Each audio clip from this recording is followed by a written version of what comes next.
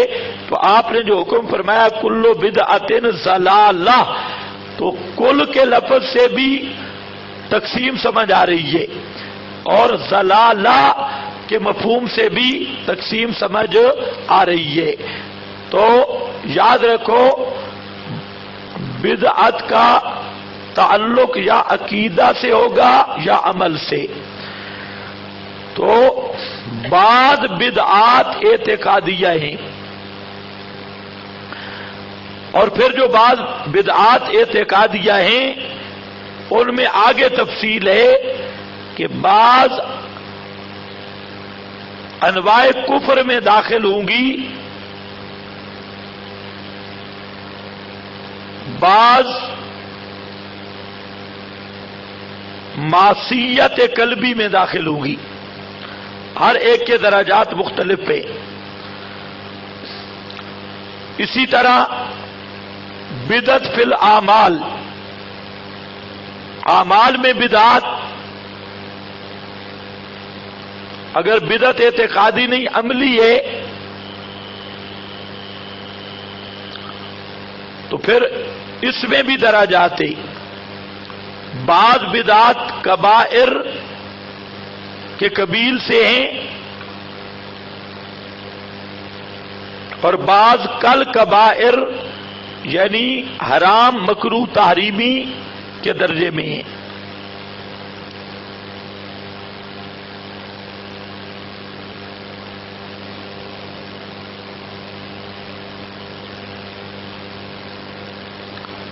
پھر اس میں آگے بحث ہے کہ بدعت حقیقی اور بدعت اضافی کی۔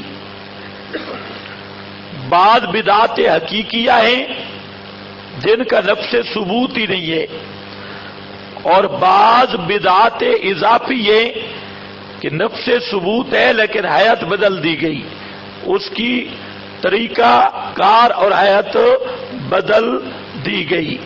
تو یہ ہے تقسیم۔ ان سب اقسام کو سمجھنا چاہیے۔ پھر ایک بات ہے اگلی مصالح مرسلہ، مصالح مرسلہ کی ایک مستقل بات ہے، اس کی بھی تفصیل ہے۔ تو یہ چیزیں لمبی ہیں، صرف عنوان کا تعارف کروا رہا ہوں۔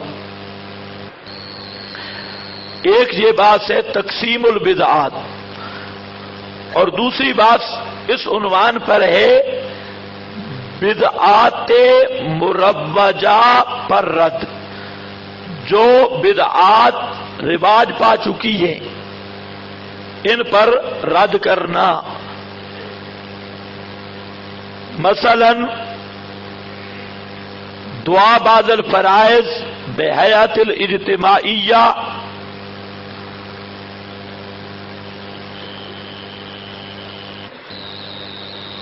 یہ عملی بدعات کی بات کر رہا ہوں۔ بدعات اعتقادی کی مثال عرض اعمال کا نظریہ،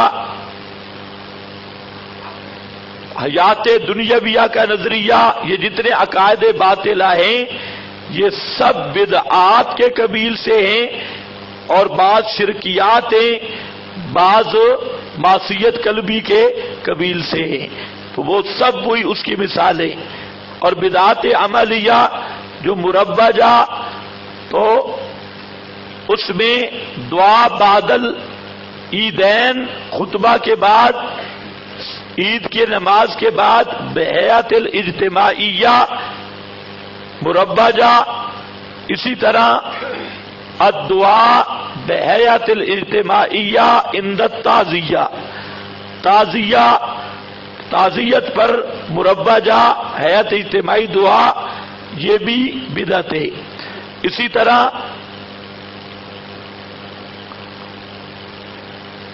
الدعاء بحیات الاجتماعیہ عند ختم القرآن، آج بھی ہو رہا ہے، آپ کے پاس حوالہ بھی آ گیا۔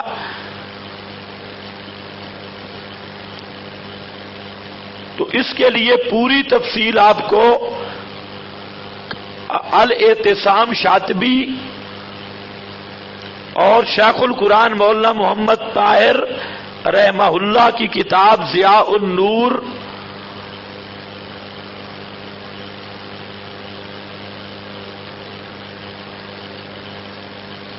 ضیاء النور اور اصول السنہ، یہ دو کتابیں اہم میں، ضیاء النور بھی اور اصول السنہ بھی، اس میں بہترین ضوابط اور بہترین بحث کی شیخ نے، اور المدخل ابن الحاج 2 جلدوں میں بہترین کتابیں، اور کتاب الحوادث والبدع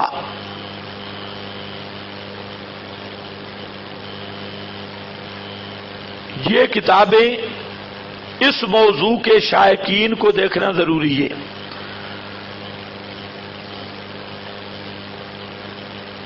تو انشاءاللہ ان میں مفصل مواد آئے گا، اور اگر آپ دعا کریں یہ کتاب میری شائع ہو بدعات پر، تو یہ اس کا ایک ابتدائی حصہ ہے، اصل کتاب وہ تقریباً مکمل ہے، یہ تو صرف پڑھانے کے لیے بھی اس سے چند چیزیں لیے، تو اس میں یہ ساری ابحاث ہیں، بالخصوص بدعات مروجہ پر لمبی بات سے، تو بس اس تمہید اور مقدمہ کو میں نے ختم کر دیا۔